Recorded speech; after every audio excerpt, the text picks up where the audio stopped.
or China's going to make a move on Taiwan, which I think is the most likely. All right, so will China attack Taiwan this year because they saw what happened? Like before the Russia conflict, I was saying that because America hasn't shown any signs of strength up until now, we're kind of inviting our enemies to go and take whatever they want, right? China did a full takeover of Hong Kong and just basically eliminated the international laws, all the treaties, and all of the foreign investment capital just left Hong Kong. It's no longer an international money hub. Same thing could happen with Taiwan. Now, the only deterring factor, as I was saying before, is that we've cost Russia so much money, soldiers, manpower, military age men, that maybe it's a deterrent just because who the hell wants that hassle, right? Does China want to send their people into war and then have to spend all this money and then ruin their production capacity, and then they have a demographic problem because all the young people went to fight in war? Is that really what they want?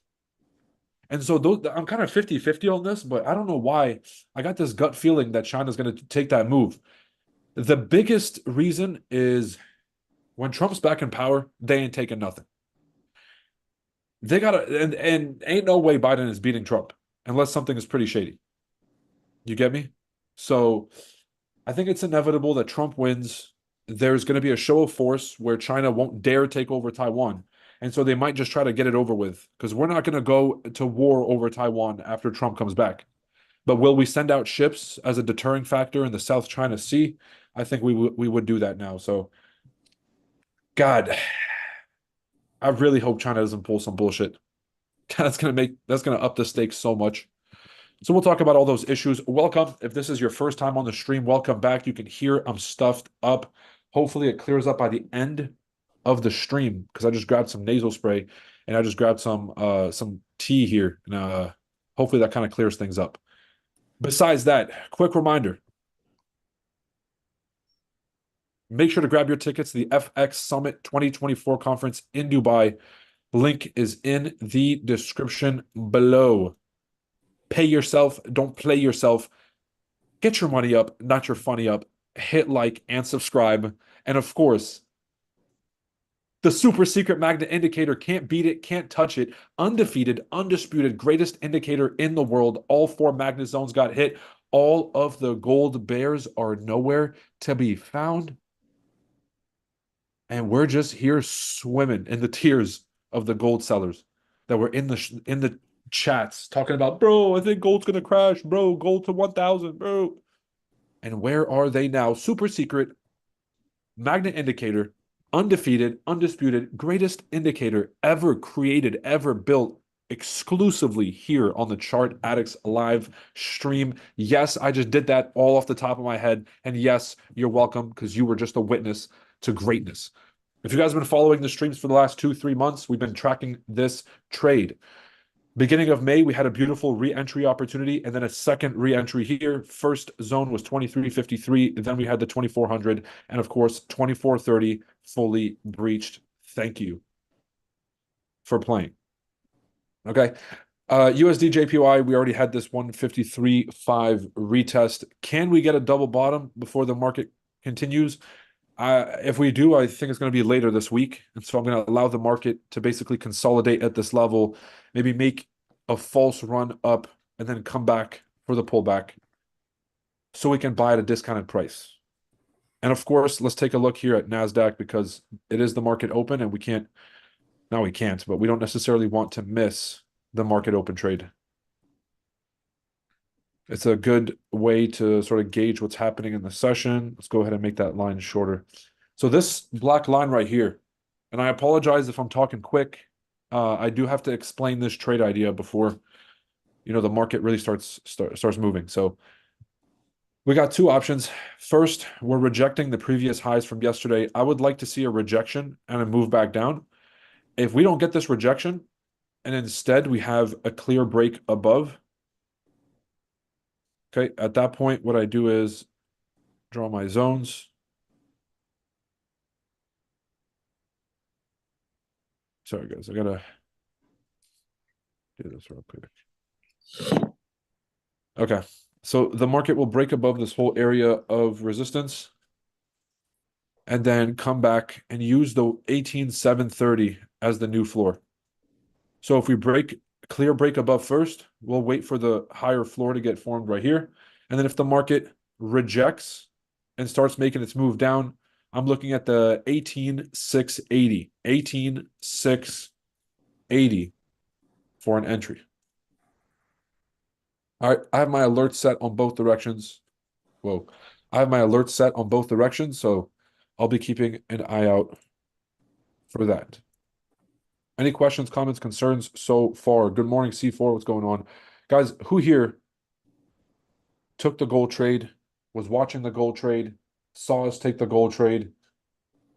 Who here was a witness? Good morning. Yo, Daniel found his way in the chat. What's up, my bro? Gold could touch 2,400 before closing 2,450 by end of day. I could see that for sure. Thought on the Fit 21 bill. Hunted, I haven't heard about the Fit 21. Maybe you can fill me in. Do I have a cold, brother? Listen, let me go get let me go get some nasal spray and some cough drops, and I'll be right back. All right, I'm gonna fix this issue because I ain't trying to go back and listen to my voice sound like this. I'm dropping gems. Give me 2 minutes. I'll be right back. Make sure to hit like and subscribe so that the live stream gets recommended to more people. And of course, see you guys here in just a second. We have these options here. Let me clean this up so people don't think we got problems over here. They say Chart Addict's charts look like air traffic control. Can't do that.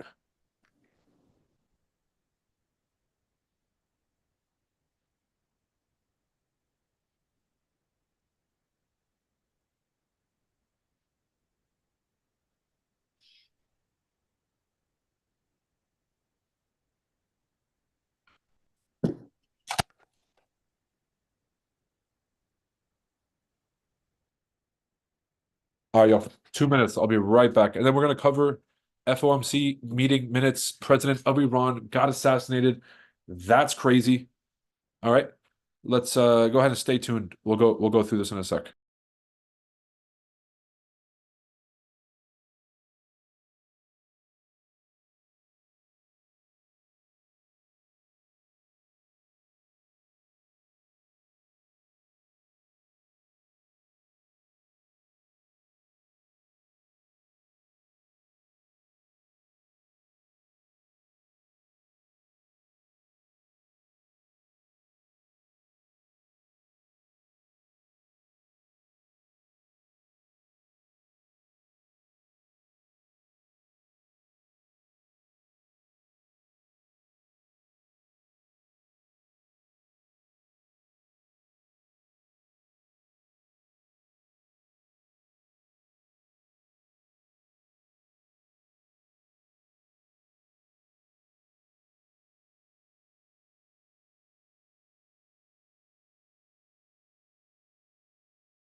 All right. Appreciate everybody's patience. That definitely made it worse. All right. Tried to blow my nose, tried to get a cough drop and get some tea.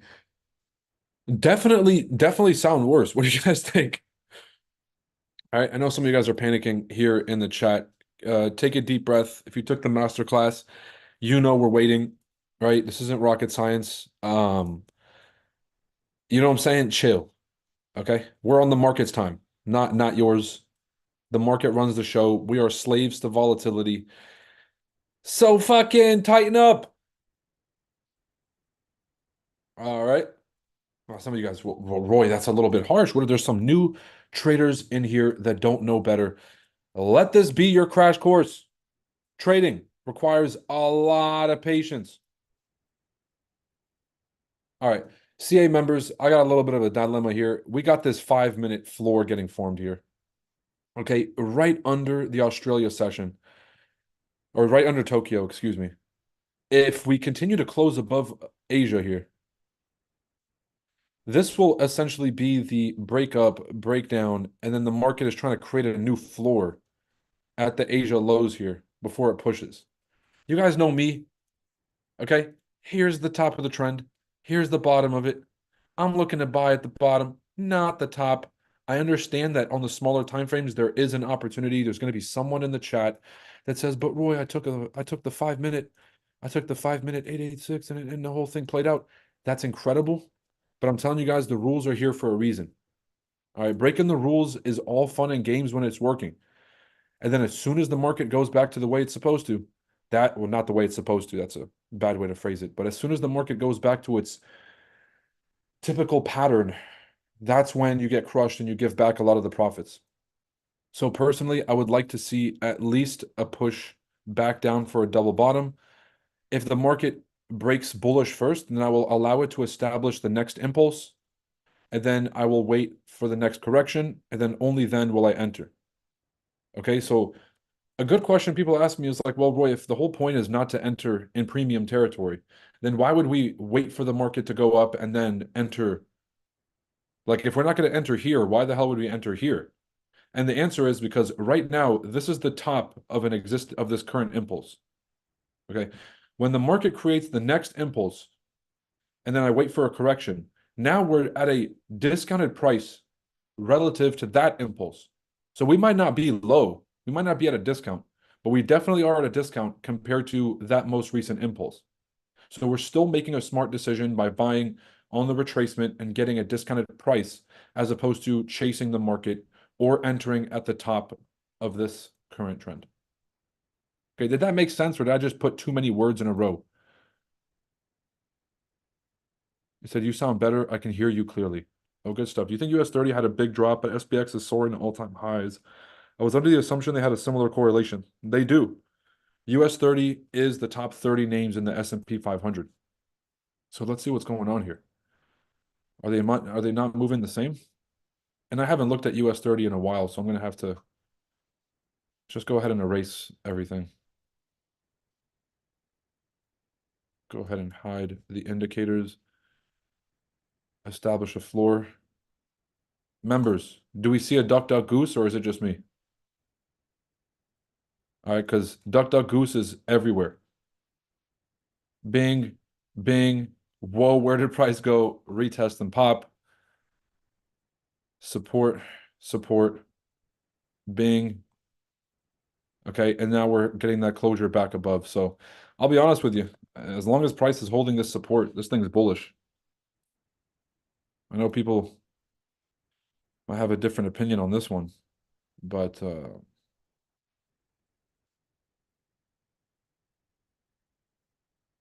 we have a reference point, good reference point here. Why does this keep happening? Oh, interesting. Talk about being high in the market. We are really at all-time highs right here.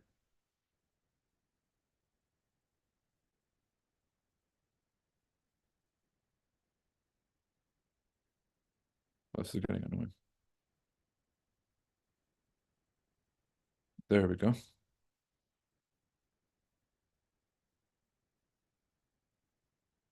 God, that's a tough one.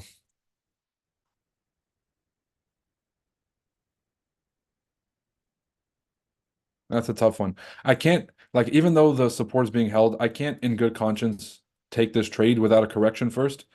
I'd like to see a break inside. Oh my God. Mhm. Whoa there. Okay. So I'd like to see a break under. Okay, let's say from the low to the highs. I'd like to see about an 80% correction before I take a trade. So I'd much rather see the breakdown first and then enter at this discount down here. So let's go ahead and put uh an alert 39,670. Okay, previous higher time frame, it's a daily fib level, and then I'm also going to add one at 39,490. Maybe a little bit higher, so we get a heads up here. 39,550. Okay, I'm gonna have to head back to NASDAQ just to make sure we don't miss any moves. But if you guys have questions about any of those other trades, make sure to throw those in the chat. We'll take a look. I'm waiting for that. Where did price go on US 30? Gabe, you read my mind, man. Dude, it's literally, guys, the biggest thing that I've been missing is being on these live streams just to get all the folks who took the class just bringing a tear to my eye every morning. Like, I've been so busy, and to be honest, these live streams are kind of the highlight of my day. I know sometimes back in the day, I used to get mad, and then I realized I never did these live streams for clout, for attention, for any of that shit in the first place. I did this so I can talk mad shit and also just show receipts because I'm nice with it. Like undeniably nice, but also kind of just unbelievably funny at the same time. And it's a dangerous combination. And that's why I do these live streams. Roy, do you really do these live streams because you like to hear yourself talk? Yes, bitch. And because I'm nice. And if I'm going to be sitting here trading, I might as well have some company, get everybody sort of lead by example. And I'll be real, the pressure this puts on me is probably not healthy, but it does get me going and it does push me to a level that I don't think I would be able to push myself to just trading alone. Okay, being on here, I can only make the best decisions. So even though there could be a smaller time frame trade, there might be an opportunity. I don't give a fuck because am I going to sit here and take maybes and kinda type trades here on the streams with you? Or am I going to reserve my ammo for only the best opportunities? Right?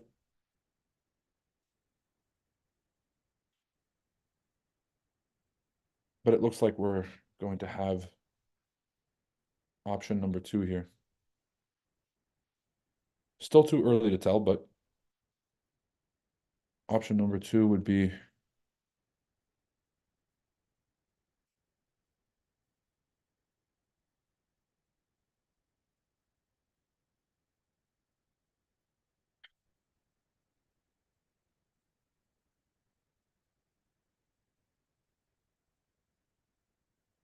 hmm,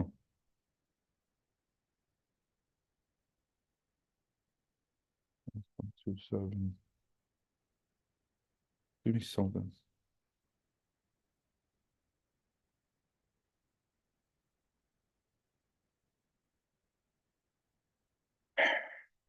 Come on. Give me some.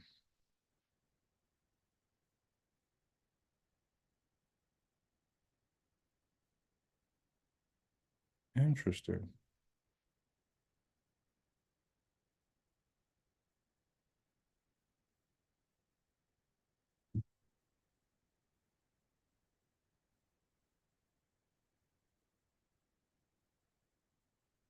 Don't ask me what I'm doing. That's going to be one of the one of the harder things to explain. Basically, if you don't have a reference point, if you're at all-time highs and you're trying to find some potential zones, some areas of interest that you can trade from, you're going to have to get mathematical. You're going to have to use standard deviations, and you're going to have to use fibs.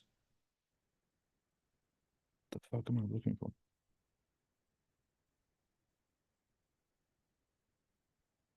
Oh,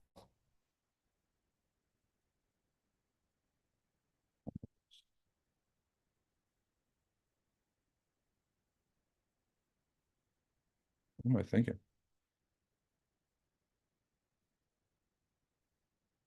That works. Negative 27. Where are we at?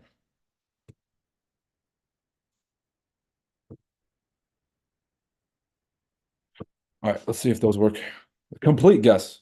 When you're using Fibonacci's without a reference point, without an anchor, it's like a massive guess. But let's just say the harder I study, the harder I practice, the luckier I seem to get. So Ollie's World said greatest trader. Nah, we're getting there. Roy is a Swiss Army knife. Man, you guys are gassing me up today, bro. I'm gonna fucking tears shed down. Excuse my language.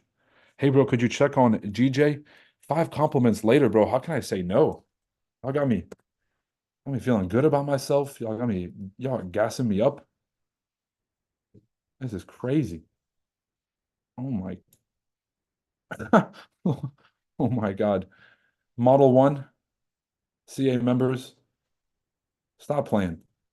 Oh, but Roy, what if it's not the 88? Body to wick. All right, below the 886. Wick to wick. Beautiful. Perfect. Perfect. 886. TP2. Oh my God. How does this like it's like they're trying to make it easy. It's like they're trying to make it easy. Once you see it, you can't unsee it. Once you understand how markets work, you literally can't unsee it. It's like it's a problem. Again, don't ask me what I'm doing. I'm in the middle of surgery. We can check back later tonight if you guys have questions. Found my range. Body to wick. Interesting. Wick to wick. Wick to wick.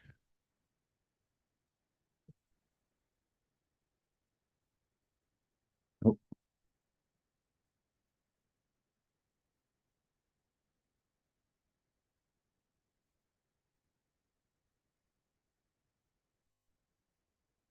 very interesting.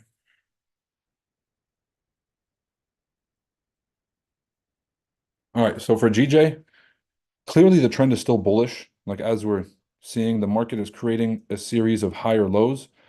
And I mean, these highs were not higher, but this is a higher high. This is currently a higher high. So we're still printing higher floors, higher ceilings, but we're coming up to an area of selling pressure. So around this zone is typically where you'll see the market come in for a correction and then keep going. What I would personally do is wait for a very violent correction, ideally down to the 196.6 level. And that's where I would look to continue to go long. I'm very bullish on GJ, very bullish on UJ, but the right trade taken early is the wrong trade. So make sure that you exercise patience.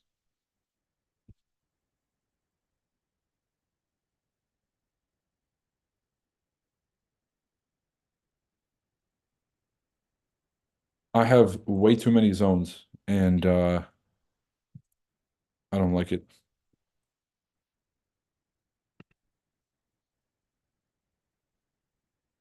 Let me see if I can clean this up a bit.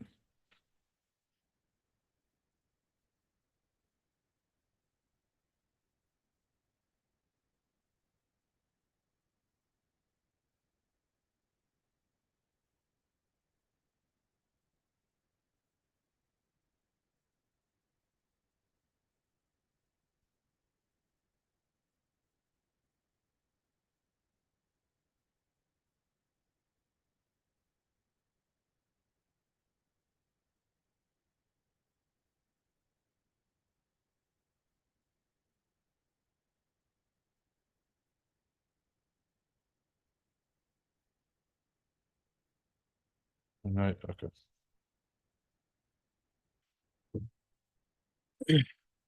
Members, I'm gonna just remind everybody, that's where the market head out first. Okay. Just keep that in mind. This is the direction of that first move. Just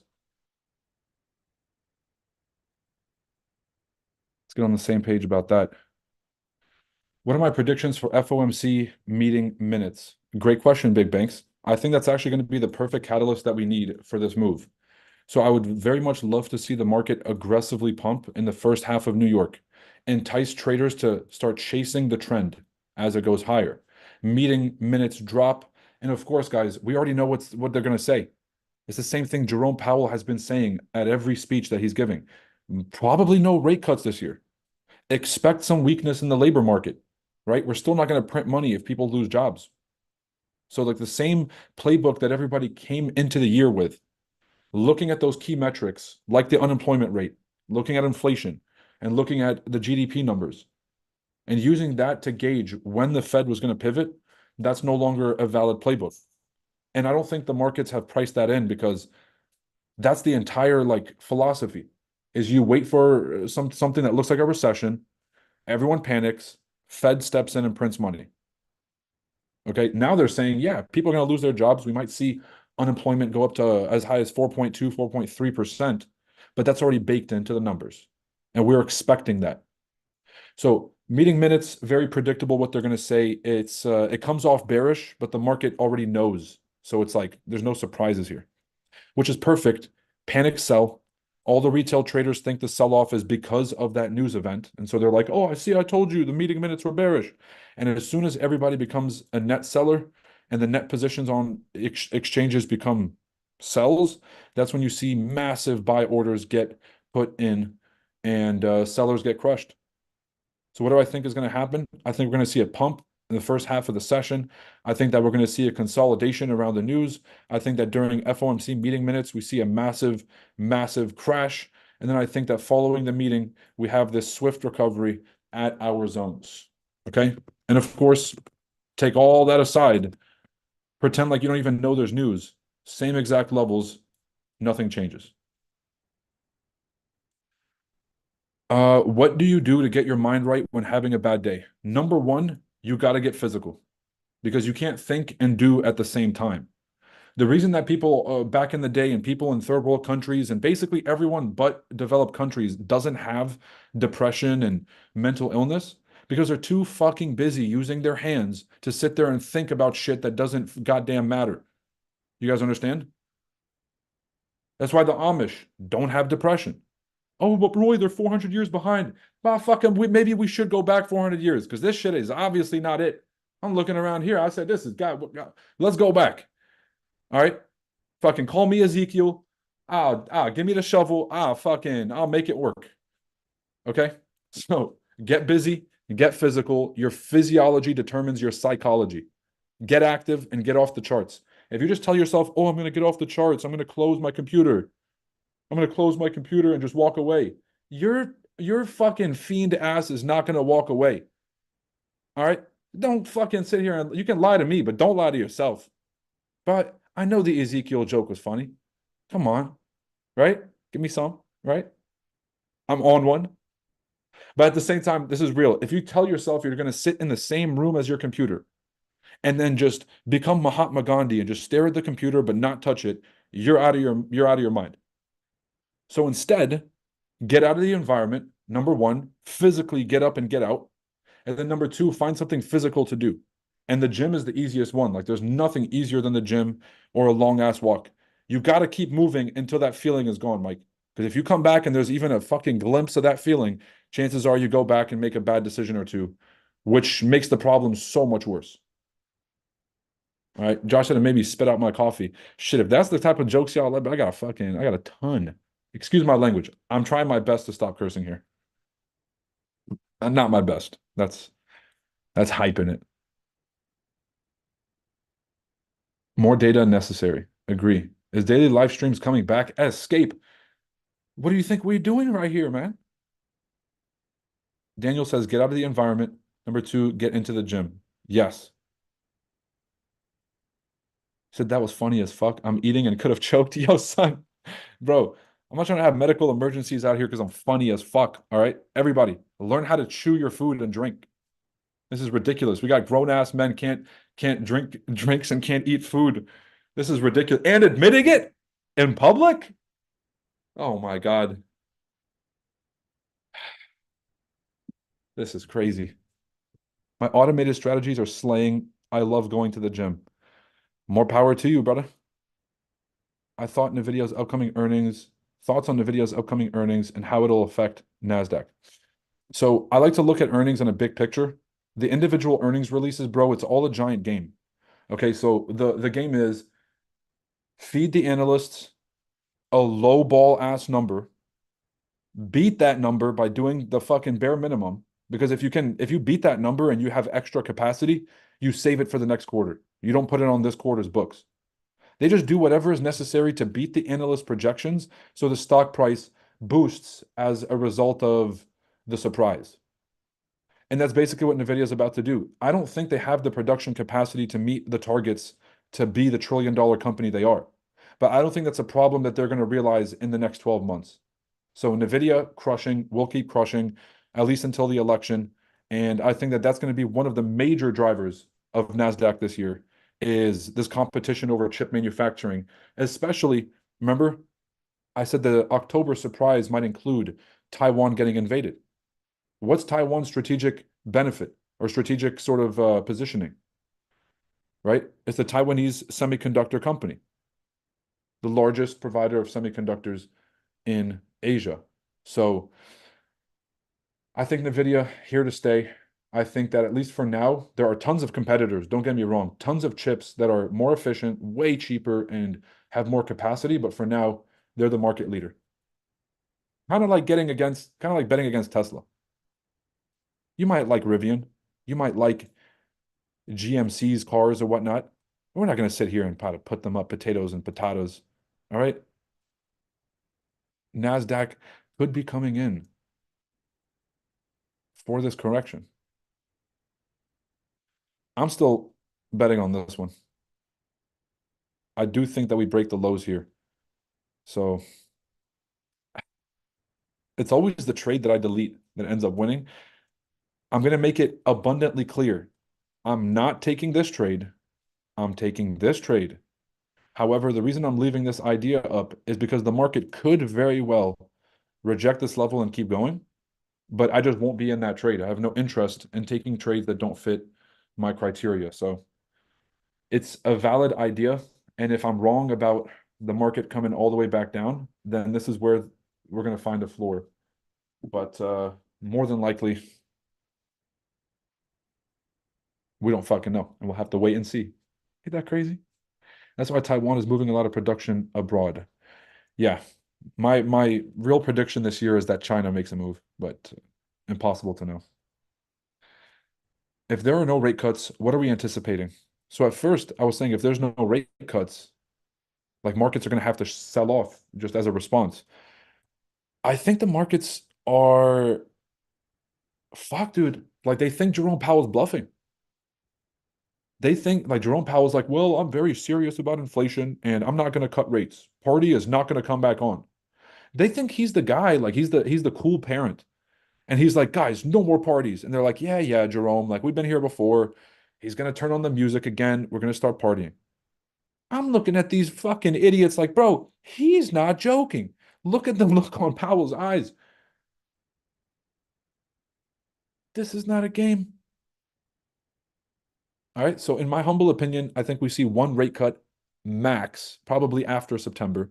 It's going to be 25 basis points at the most.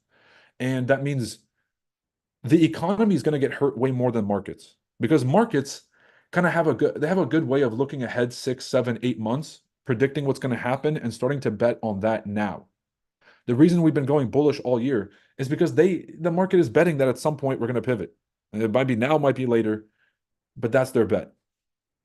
The real economy, though, um, I have mixed feelings about this. On the one hand, I'm currently trying to buy properties and I'm currently trying to get a car. And mortgage rates and rental and car loans are absolutely ridiculous. And so I'm just opting not to buy a home right now. How many other Americans are on the same boat? And could that impact the overall sort of health of the economy? Okay. Now, on the other hand, over 80% of the mortgages in the United States are held with fixed rate mortgages, meaning they're all under 4%. And no one's going to sell off and go get a new loan for 10% somewhere else. and leave that great fixed rate that they have. So I think a lot of the market is going to stagnate rather than decline. We're not going to see a massive crash as much as we're going to see a stagnation, which is the scenario called stagflation, where you, on the one hand, have prices going up, but you have production capacity staying stable, or not stable, but stagnant. You need the economy to grow if you have prices going up, because prices go up, but most people are getting paid more. Okay. What happens when prices keep going up at the grocery stores, but your overall production capacity is flat? You're stagnating. This is a scenario called stagflation, which we haven't seen since the 70s and we don't want to see. About one of the worst things besides real bad inflation. Stagflation, no bueno. So what's our silver bullet here to combat the stagflation? Basically, we have one silver bullet. It's AI. What happens when companies like Tesla, or sorry, when companies like Netflix and when companies like Amazon enter the space? They revolutionized the way commerce is done. And then in Netflix's case, they revolutionized streaming. So instead of having to pay for each individual movie, you get a $12 subscription that gets you access to everything. So they reduce cost. Technology reduces cost or price and improves productivity. Okay? Because if you have to give physical DVDs to everybody like Redbox used to do, you're not going to be able to scale to 100 million users the way Netflix did. When you have a streaming model that's scalable infinitely because the same movie can be streamed by a million people at the same time, then your productivity goes way higher. The amount of money being made and the size of the company all goes up, but the cost to the consumer goes down. Same thing with Amazon. Amazon prices went down, but productivity is $1 trillion company. Their production capacity clearly went up. So if we have a silver bullet to combat the next 5 to 10 year problem in America, losing the world's dominance, we have to lean into the technology revolution 2.0. We have to allow AI to boost our productivity by 10 to 100x while reducing costs by 10 to 100x. And if we do this, all the fears about people getting displaced from their jobs and us not being able to run the universal basic income program ran by the machines kind of goes out the window. Machines do work. People get paid. People do dumb shit all day because they don't work, right? Again, not going to be me, Ezekiel, Shovel. Remember me? I'm over there, right? No technology. But for a lot of people, this could be a saving grace. If we're going to look at a macroeconomic perspective, clearly this would be a big win for the United States. And if you look at Netflix, Tesla, Amazon, Google, Microsoft, and Facebook, and just keep going down the list, America is one of the largest, America is the leader in innovation. Okay, now does China have an intellectual property theft problem? Little fucking thieves, fucking kleptomaniacs over there? Yes. Does AI make it harder for us to build proprietary technology? Because the rate of disruption is so fast. Copy and paste our shit, make a new one, cheaper. It's tough. But is this the war of the next 5, 10 years? I believe so. Americans have the luxury of, the luxury to create because we have enough food, water, energy for the whole country. We're not in a similar situation to Russia, India, China, the rest. Anybody wants to go look at how much food, water, and energy these different countries have as a percentage of their population. Food is measured in terms of years. So how many years worth of food do you have for your people? The largest 10 countries, they have at least 1 year's worth of food. And in the case of America and China, it's 1.5, 1.7, 2.0. Good stuff. Then you have other countries that are at half or 0.3 or none. So I think Americans have that luxury here to keep creating stuff as opposed to just working, slaving all day. Maybe that's our benefit. How does the fact that Iran's president is dead will affect the global crisis? Good question, Mike. So this is very shady, and this new level of warfare, I think, is evolving to fit the social media landscape. Meaning, you guys remember Navalny, Vladimir Putin's biggest adversary? They had him locked up for political treason, and then he died in the middle of peace talks between Ukraine and Russia. He dies in custody, creating an international incident because he was seen as sort of like a peace leader, peace fighter, which isn't true at the end of the day, but we all want to pretend and shit, right? They killed him. Now, president of Iran, in the middle of this giant, global conflict, in the middle of all this, gets killed in a helicopter crash or flies into a fog. Like, here's the thing.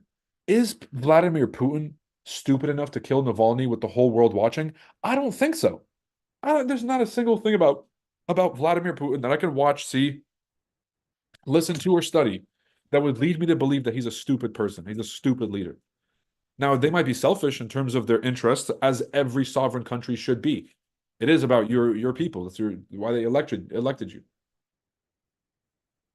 But in that case, is Putin stupid enough to kill Navalny in custody? No. Is Khomeini stupid enough to kill the Raisi, the Iranian ex-Iranian president now, kill him in front of the whole world watching?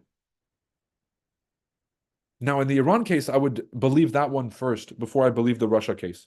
Because would Iran fund a bunch of proxy wars that are clearly obvious all over the world, right in everyone's face? The answer is yes, and they do it all the time. And they do destabilize got everything they touch. I might sound a little bit opinionated here, but I'd like to hear an opposing thought if someone has it. So long story short, how is it going to affect things? I don't know if Khomeini is stupid enough to have killed this dude. And so could it have been the US or their adversaries who killed him? And then they're trying to pin it on Iran to create the instability in the country. The easiest way to get Iran to back off is to create a civil war in their country. When America was having global dominance, telling everyone what to do, you guys know what happened? Bot farms started adding fuel to the fire of the George Floyd situation. They would add fuel to the fire of any divisive thing that would happen because when a country is divided, fighting amongst itself, it cannot prepare and be defensive against an enemy. And the easiest way, you can never attack America from the outside. Okay, but that's the naivete of Americans. Because that's a true fact, they think that we're invincible. And it couldn't be further from the truth. We are more at risk because we're stupid as fuck. They literally just throw anything at us, any red meat at us, but men versus women. Right? Fucking, chicks with dicks in men's sports. Here you go. I'm like, wait. Didn't all you guys get in trouble with aren't you all pedos? Hold on. Like, no, chicks with dicks and swimming. I'm like, what the fuck is going on? Right? So, long story short, civil war, greatest way to destabilize a country, to get them to chill out with funding all these proxy wars. That will inevitably weaken the Hamas position. Hamas is basically almost deteriorated, and Israel will keep going until the whole of Palestine is completely flat. All right, going into Rafah is about the last stronghold because that's where they sent everyone. You guys remember at the beginning of the invasion, Israel basically said, everybody head down south to Rafah, to the border, and you'll be safe there while we conduct these bombardments. Now, did a bunch of Hamas soldiers find their way into the convoys and get down to Rafah? And are there Hamas soldiers there? Yes. Okay, but you're not going to kill the Hamas ideology by killing a bunch of Hamas soldiers. Mike, I know it's a long-winded answer, but I do need to kind of give the full scope here and kind of get you guys on point to where things are. You kill one Hamas fighter, three of his mans just got even more radicalized. You kill somebody's cousin by accident, they're radicalized for life. We've created 3 to 4 generations of new terrorists, or quote unquote terrorists. I would call them militants. We've created generations of this. You're in a building minding your business, the bomb drops, your 4-year-old son gets blown to pieces. You're not swearing the rest of your life to fight for something? Come on. Right? And so this really can't end any way besides um, look, the right thing to do is Joe Biden fucking moves aside. Anthony Blinken's incompetent ass can at least come down and broker a peace deal with, it should be a 3-on-3. Okay, Palestine designates 3 delegates from the first world that are representative nations that can provide cover, political protection, and guidance. Okay? And Israel should do the same. So Palestine can pick anyone. right? They can choose Iran if they want to. It's a horrible, horrible choice if they choose, but they'll have their back at least. They can pick Saudi, they can get Qatar, they can get someone who they believe is a decent representative of the Arab world that can have some kind of leverage on a global stage. Israel does the same thing. Sit down at a table and list out the 5 non-negotiables for each party. All right. Now, clearly, because this conflict is so hard, you'll realize the non-negotiables in the middle are almost impossible because they both want things that they just can't have. And here's the secret. Compromise means you're not going to get everything you want. You got to suck it the fuck up. Now, who's got the pull to walk in and tell a bunch of people who just saw their families murdered to chill the fuck out? Who's got that kind of pull? You guys ever seen a mob movie where someone's family just died and they're crying? Mob boss walks in, says, "Stop fucking crying." And he's got that kind of pull because of the fear factor. They stop crying. And I know it's absolutely horrible, but bro, the whole world doesn't have to sit here and put up with this bullshit because these two countries want to fight for the next 1,000 years. There's no reason for an entire region to get destabilized, for global economies to get destabilized, because these two fucking rugrats want to beef it over some ideological bullshit that no one gives a fuck about. Rule, you're being insensitive. Fuck them both. Guys, I'm a United States citizen now, and I'm a Lebanese citizen. My interest is stop bombing because we're collateral damage. Lebanon is right next door. And the second piece is American tax money is funding all this garbage, and that's my fucking money. You guys get what I'm saying? So America's got to sit them both down, tell them to shut the fuck up about whatever they're crying about. Now, I understand it's going to be even harder now because children have been absolutely blown to pieces. And that's not something you're going to get somebody. America walks in, says, "Shut the fuck up." They're going to be like, "Make me." America says, "We're going to kill you." They said, "Do it." Palestinians are sort of at that place. And when you have nothing else to lose, you become extremely dangerous and extremely hard to negotiate with. All right. So that's my take, Mike. Destabilization of a region, and ideally that gets them to be too distracted to keep funding the Houthis, to keep funding Hamas, and to keep funding Hezbollah, which allows for a peace treaty because they're more reluctant to stop fighting when they're out of money. If we really want to attack, we got to attack the Hamas headquarters, not through drones, but go pick the leaders of Hamas. These guys are billionaires taking all this aid money and just living in completely different countries and letting the Palestinians get slaughtered while they sit in fucking mansions in Qatar and Egypt and shit. Find them, drag them out their fucking holes, make them pay for what they did. All right, hold them accountable, and then allow the Palestinians to start anew and to start with a fresh government that is not based around Hamas. Was gonna say I saw something online. It was like, I'm no political expert, but if they bomb the shit out of my family, first thing I would do is form Hamas 2.0. Fuck. Brother, if someone slapped your family member, right, you might be inclined to throw your life away. Right? Someone comes up and slaps your mother and you get into an altercation, you might be inclined to like to hit this dude and get an assault charge and potentially go to jail over just a slap in the face. Now, imagine someone butchers your mother. But I don't know if there's a single day in your life you're not devoting to finding those people and to making it right. So this is what we've done. This is what I'm gonna say we, because I'm not fucking, I would have never voted for any stupid policies like this. But America does have a habit of going, destabilizing a region, bombing the cluster fuck out of entire families, and then wondering why people pick up guns and start fighting. And then we call them insurgents instead of dudes in their country trying to fucking kick you out of their country. Like if someone broke into my house, but I don't give a fuck how long I'm there. You can call me an insurgent, a militant, whatever you want. I'm a fight until I get you out of my crib. I don't give a fuck. They'd be like, why is this guy so mad? All I'm trying to do is break into his house. Like, bro, I'm trying to help you set up your house in a better way. I'm like, dude, get the fuck out. Like, I don't give a fuck what interior design skills you have. Get out of my fucking house. And so that's the culture that we've created in Iraq, Afghanistan, Syria, Yemen, uh, Palestine now, and it's just absolutely embarrassing the lack of leadership and the lack of strength that we're displaying. Our leaders they don't care about human life, it seems like. That's exactly it, Mike. So if you think that, I forgot who said, I think it's Tucker Carlson was talking to Dave Smith or to Eric Prince, and I think it was such a brilliant thing they said.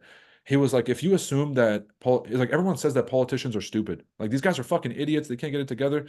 He said it's not true. If these guys are idiots, how come they're in charge of you?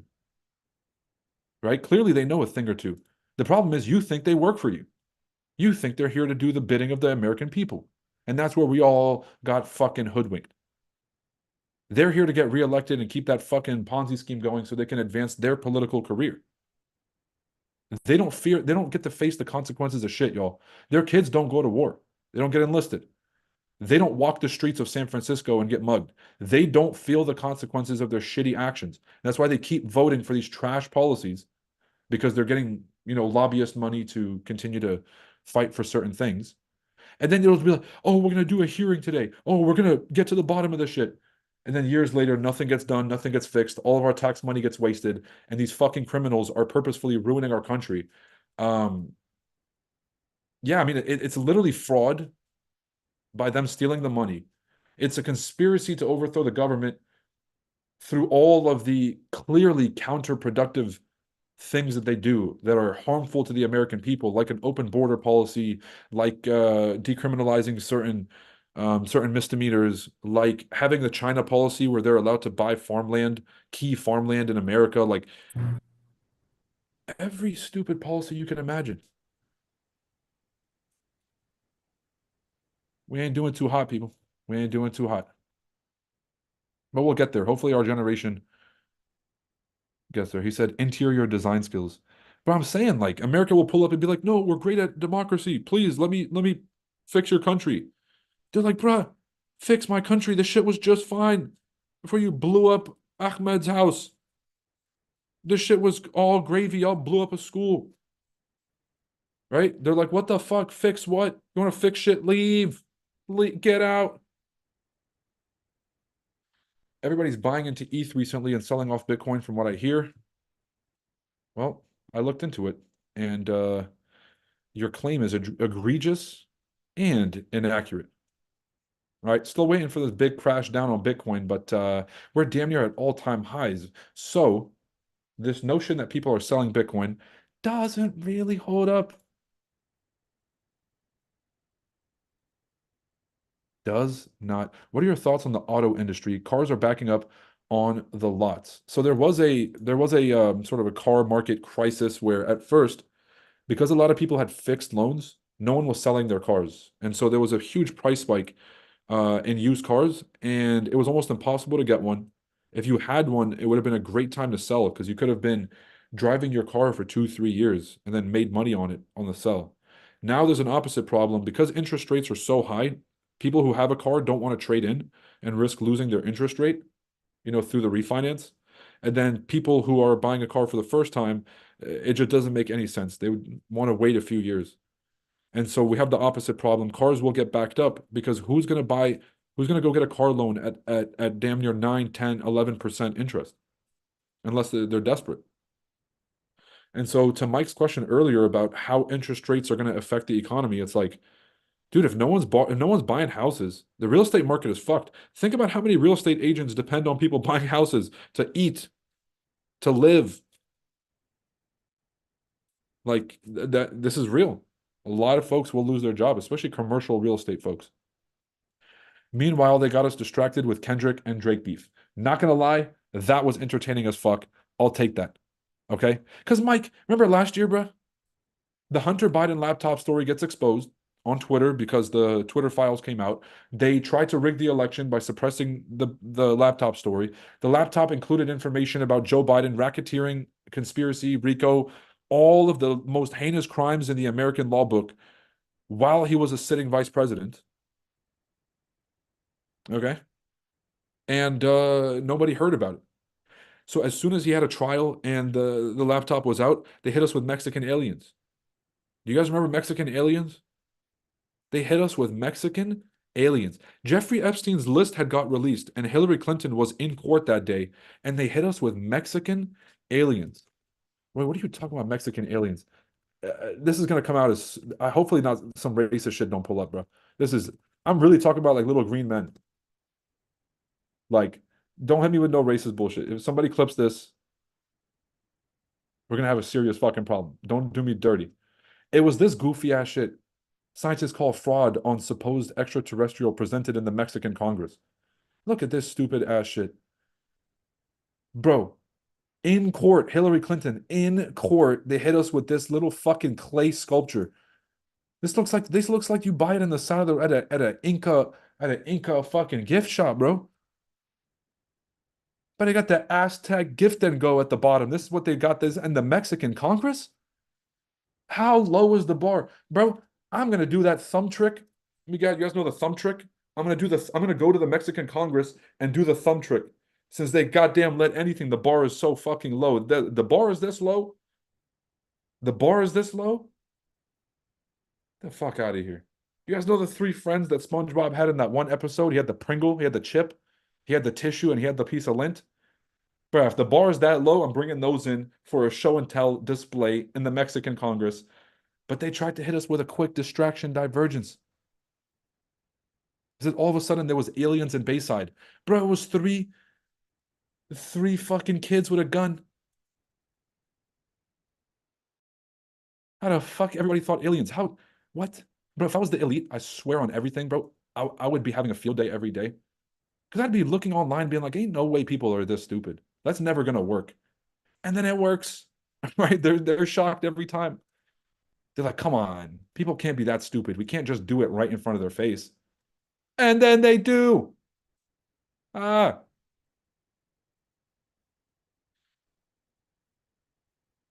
all right. Here, patiently waiting for.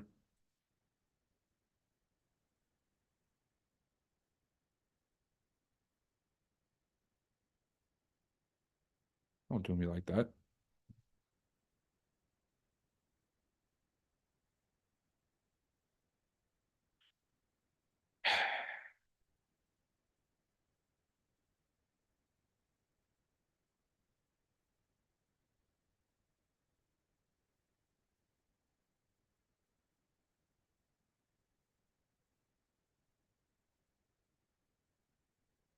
All right, I'm gonna be so mad if this thing just hits that floor and just dips. Don't be like that.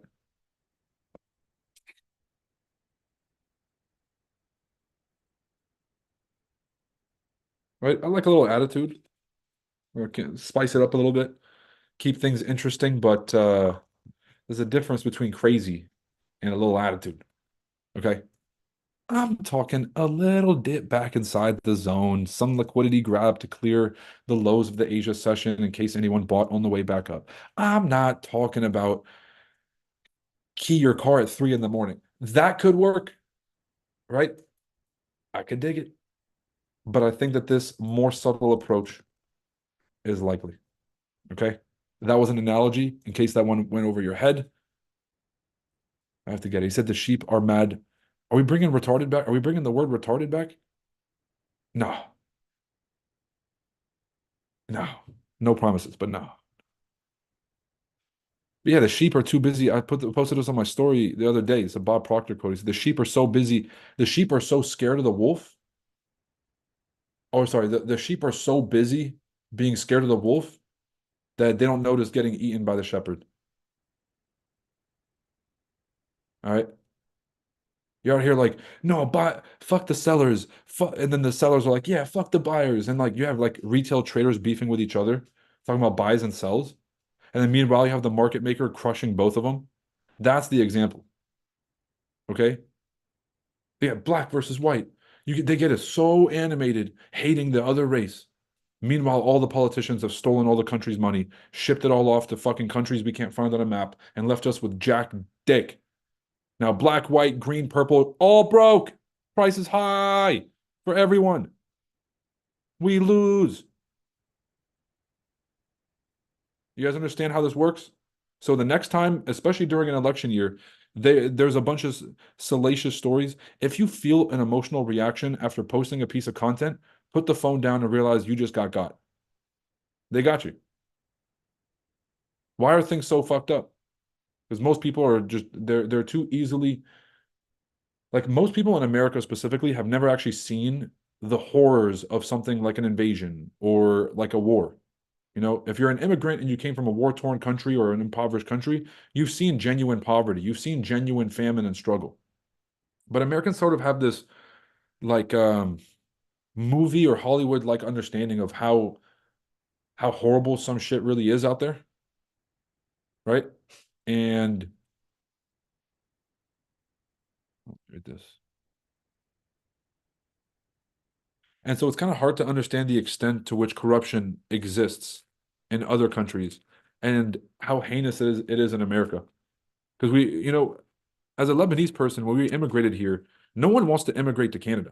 Well, some people do, obviously, but it's not like no one's rushing to break into Mexico. Okay, if they are, they're doing it to get to America. Mexicans aren't like dying to get back across the border. It's America. It's the place to be. Why? Because other places in the world not doing too hot. I dealt with terrorism growing up in Colombia. There was bombs popping off in the capital every day. Mike, how old are you, bro? You don't even have to put it out public. You can send me a direct message. But in America, we get the massacres like 3 times a year. Yeah, I mean, bro, in America, it's just absolutely senseless because it's like demonic what happens. If you have some terror group that has a very specific agenda, right? Like you have like the Azerbaijanians and then you have the Armenians and let's say that there's a genuine conflict where it's tit for tat, they're going for territory, there's some method to that madness or reason for the intimidation factor. Now, when you get to these like school shootings and the theaters and all the mass shootings in America, you're telling me some kid who was overprescribed tons of psychotic medications that was in and out of prison or had dealt with the law multiple times for very, very troubling behaviors. You're telling me they just lost it one day and society gave them absolutely no help to the point where they had to get attention somehow, right? No, but the reality is everyone wants to point at America and say that. How do you guys think child soldiers happen? How do you guys think fucking suicide bombers happen?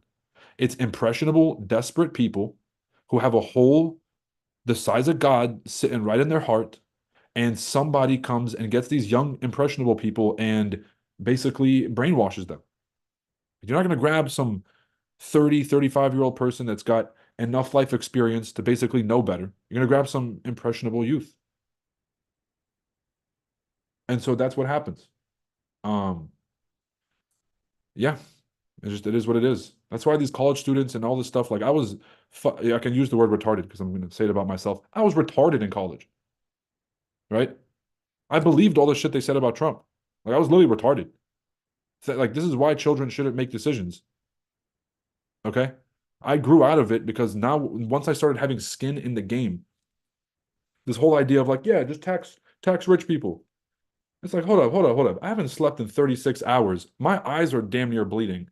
I haven't eaten. I haven't seen my family. I'm working my fucking ass off to make money.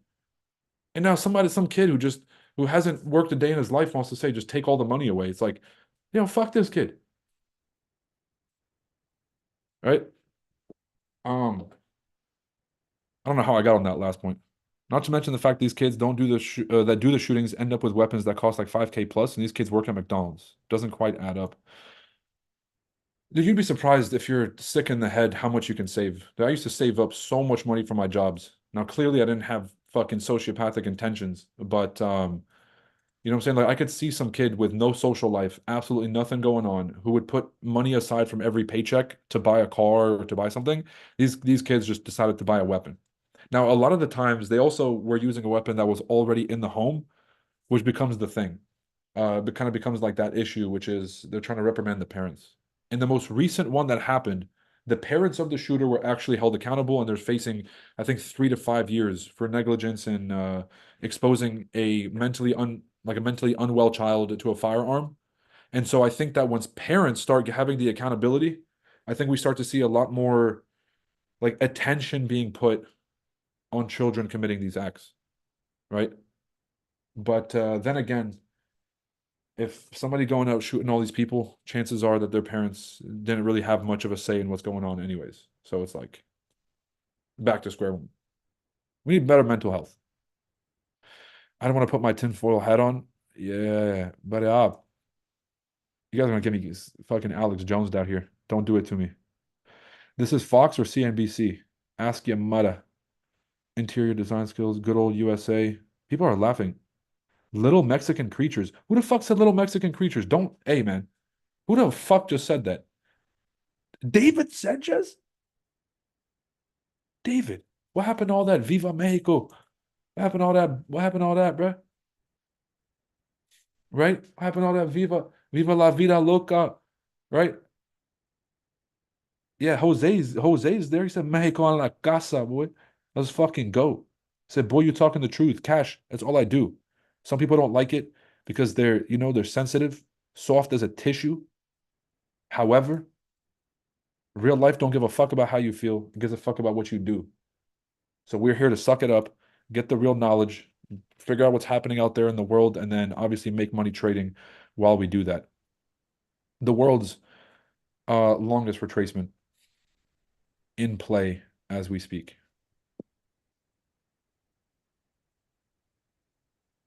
Moral constructs doing work. I guess so. Daniel says a free class, so I know we can all hit that thumbs up and show some gratitude. Yeah. You know what? Yeah. Daniel's right. This is a free class. You guys should hit the like button. Daniel, genius idea. Hit the like button if you guys agree with Daniel. Can I look at XAU? God, I don't know. Can I? It's like, no. It's too early for this, guys. Just leave me alone. Huh. Very interesting. It's almost like the super secret magnet indicator worked and now the trade is done. The rest of it is for y'all. This is for the birds. You guys want to sell this thing down. You guys want to catch it all the way down. Have fun. Have a field day. My job here is finished.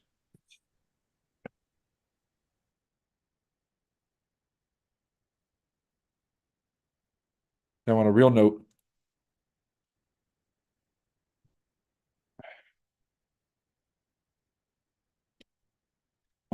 I would scalp a buy right here.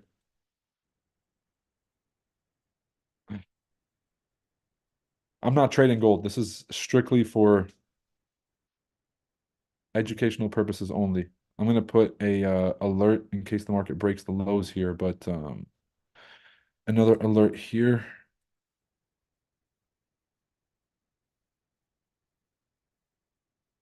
And then we'll go to the 50.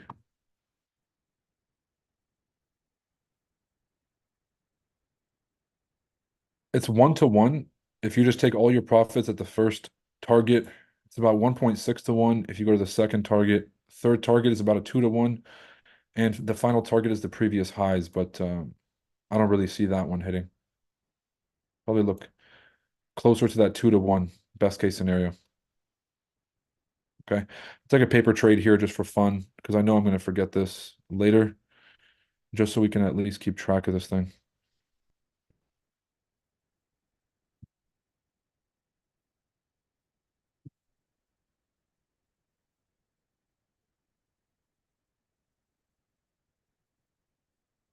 Okay.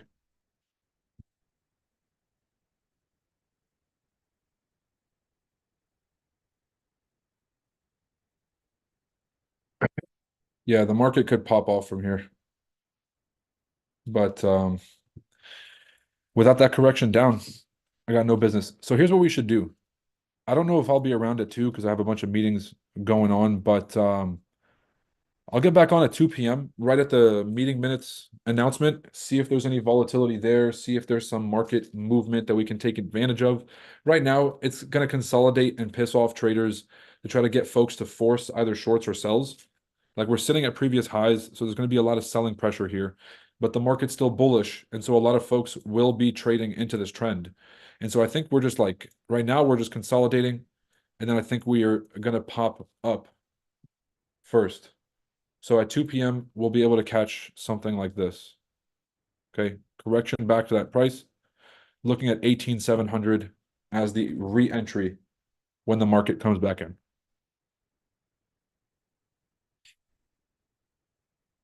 Catch and Pip said I hit the like button every stream. I appreciate you, my bro. It means a lot for real.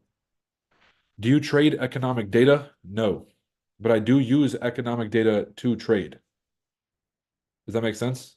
I don't want that to be complicated, but I'm not looking at economic data and formulating a trade idea.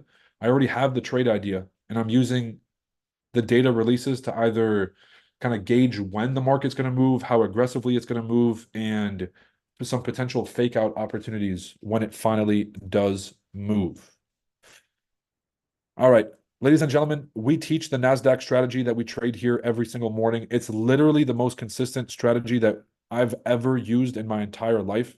The results that we're producing with this strategy for our traders and for the people who've taken the class is unreal. They're all over the YouTube streams, they're all over the comments. So if I'm lying, trust me, one of them will let you know. If they're not happy, somebody out here is going to come let you guys know. And as you guys have been on hundreds of streams with us, not a lot of folks saying they took the class and aren't happy with it. All right. So if you're tired of not having the consistency that you're looking for, if things aren't going according to plan in your trading, you had this whole plan for how trading is supposed to work out. 2024 was going to be your year, and you're still in the same place. It's time to make a move. Okay. You got to invest in yourself. This class is a guaranteed way to become successful. And so I urge you guys to at least check out the link in the description, check out those testimonials, and we'll see you in the class. Also, tickets for the FX Summit 2024 conference are available November 20th in Dubai. Biggest conference in the world for investors, traders, and crypto enthusiasts. So would love to see all of you out there. If the trouble, or if you have a team, like a community or a group chat, and you guys would like special offers to partner with us for team packages, let us know. We got 10 ticket packages, 50 ticket packages, and 100 plus, depending on the size of your company. But we'd love to see all of you out there, get your teams involved, and we would give you an absolutely killer price if your whole team wants to come. So reach out to us. Exhibitors and sponsors do the same. I look forward to seeing you guys on the 2 p.m. stream. Happy and safe trading. Peace. Oh, and use code ChartAddicts25 for the discount. At 2 p.m., we'll be giving away a one of the 88.6 t-shirts from our new merchandise line, fresh off the press. I haven't even put mine on, never been worn. You'll be the first to have it. So stay tuned for the 2 p.m. call. We'll see you guys there. Might make that giveaway only for members. Keep that in mind. So if you've taken the class before, you'll be eligible to win the 88.6 gear. All right, since the market's about to hit the entry, we might as well stick around for a few more seconds here. See if we can find a good opportunity. Alfonso said, I just passed my first step on a prop challenge. Congratulations, Alfonso. That's what I love to see. Good stuff. Mike said, got funded 300K thanks to this strategy. Mike, I love to see it. Now time to make 300K because of the strategy. It's all about consistency and getting more capital.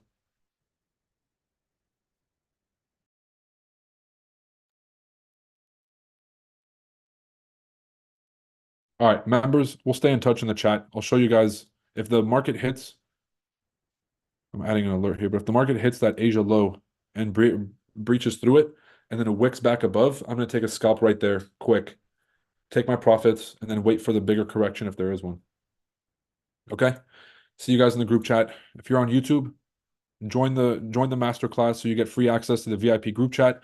So even after the streams, you get to stay updated the whole time about the trade idea that we talked about and just some updates.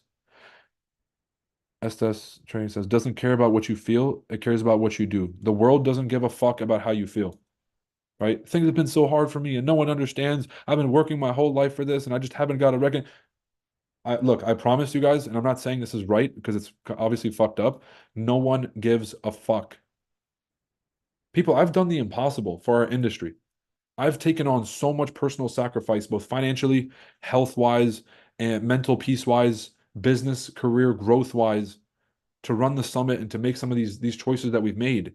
And you're not going to get recognition. No one's going to ever see the hard work that you put in. And I cannot sit here and be like, oh, but nobody understands and nobody gets it. No one gives a fuck.